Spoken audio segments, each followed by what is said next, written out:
রাস্তায় গাড়ির দীর্ঘ সারি।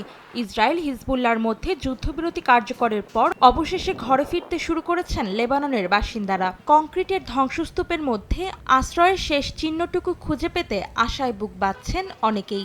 দ্রুতই স্বাভাবিক জীবনে ফেরার প্রত্যাশা তাদের।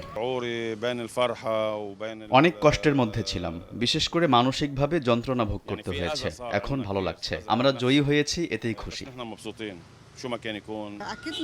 আশা করি যুদ্ধবিরতি শান্তি বয়ে আনবে। কখন আক্রমণ হবে এ সম্পর্কে কিছুই জানা যেত না। আমার বিশ্বাস ভবিষ্যতে লেবানন ভালো করবে। যুদ্ধবিরতি কার্যকরের একদিন পার হলেও এখনও লেবাননের দক্ষিণাঞ্চল থেকে ইসরায়েলি সেনাদের প্রত্যাহার করা হয়নি।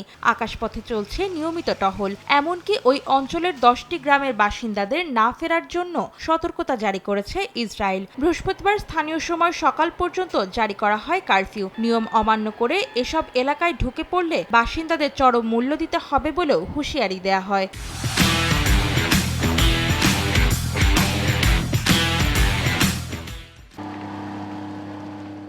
এ অবস্থায় নতুন করে সংঘাত এড়াতে ইসরায়েলি সেনাদের অবিলম্বে লেবানন ভূখণ্ড ছেড়ে যাওয়ার আহ্বান জানিয়েছে দেশটির সরকার। যুদ্ধবিরতির চুক্তি কার্যকরের পর এক বিবৃতিতে একে নিজেদের বিজয় হিসেবে আখ্যা দিয়েছে লেবাননের সশস্ত্র গোষ্ঠী হিজবুল্লাহ। তবে ইসরায়েলি বাহিনী নতুন করে হামলার চেষ্টা করলে তার পাল্টা জবাব দেওয়ারও হুঁশিয়ারি দিয়েছে গোষ্ঠীটি।